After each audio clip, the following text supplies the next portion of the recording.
Welcome to my Introduction to Spanish 3401 course by Criseli Mendez for my LTEC 5030 course. The course description.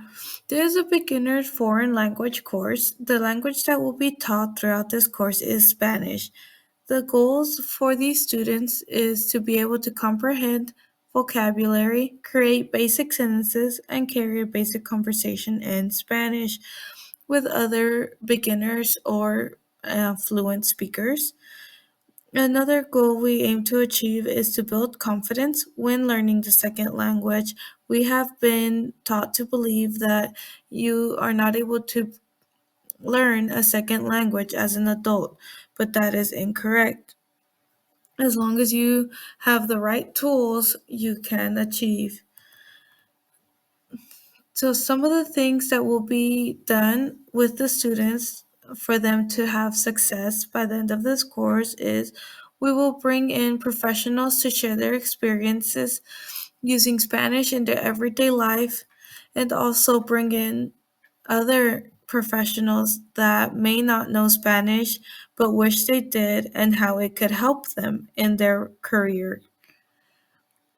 And we will also have students carry conversations within each other.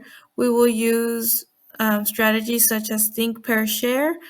The teacher will pose a question, and the students would try to communicate with each other in the second language, this being Spanish.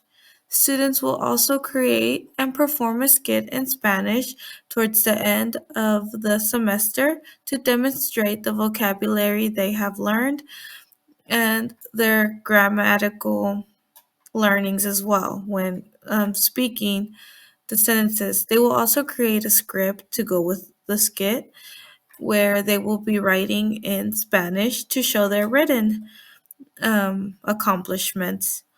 And throughout the semester, they will also be attending local community events and doing community outreach, helping people in the Spanish speaking communities fill out voter registration cards.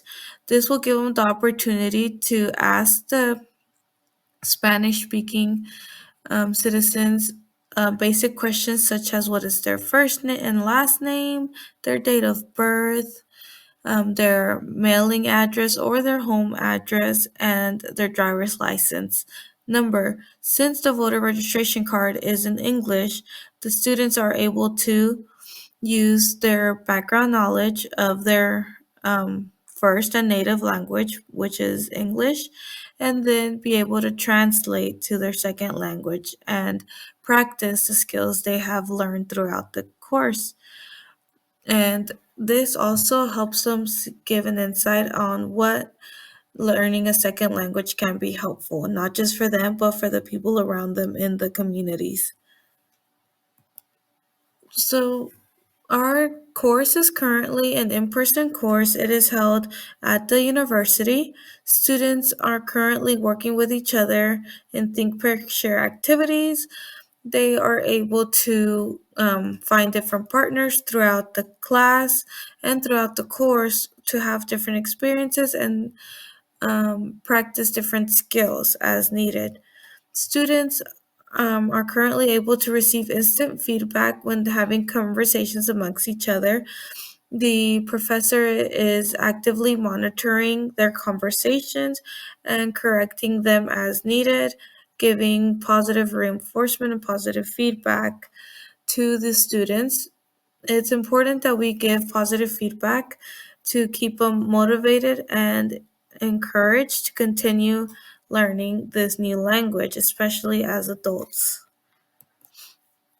We will be redesigning the course to um, target a bigger audience. The lessons and activities are virtual and will be given live at specific times through Zoom, which is a video platform where you can communicate with multiple people at once. Y'all are looking at each other face to face virtually. So it is not in person. So people have the flexibility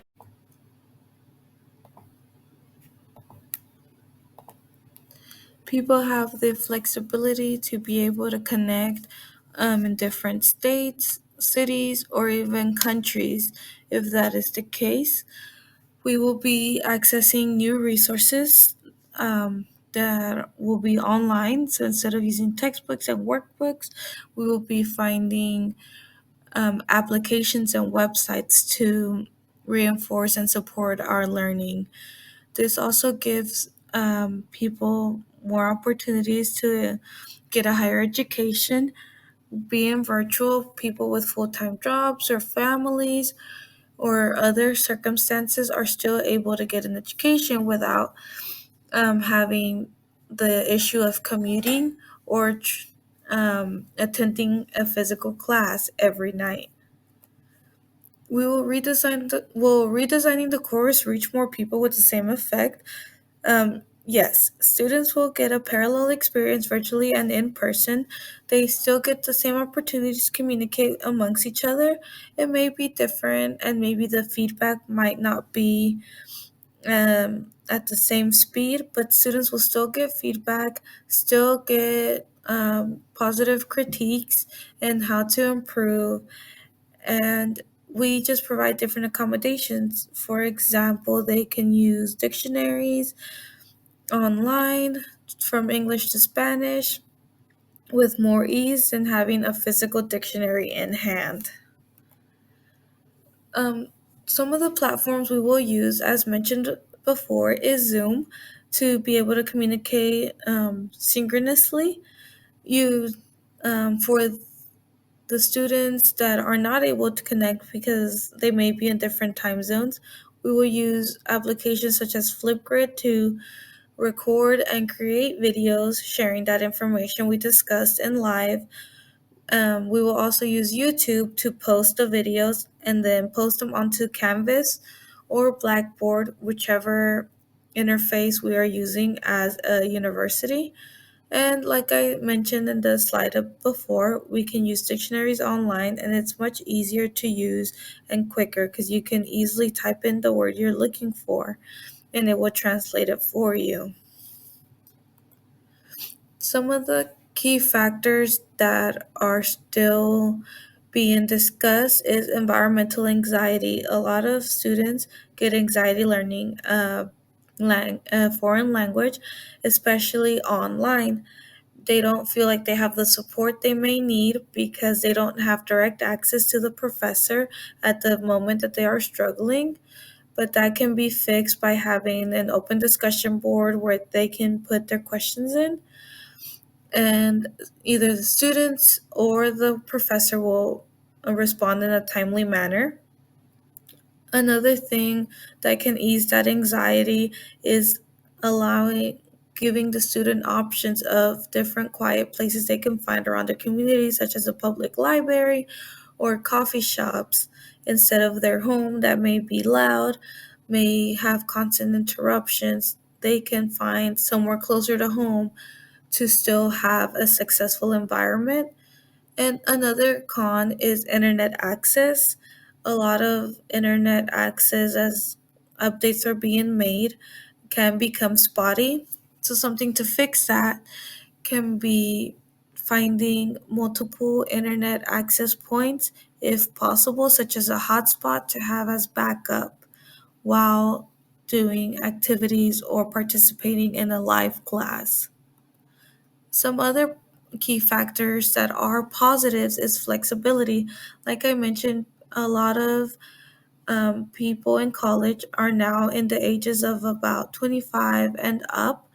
They have decided to go back to school because they now have the flexibility to choose online courses like this one to learn whether it be a foreign language or another topic that they need for their professional career.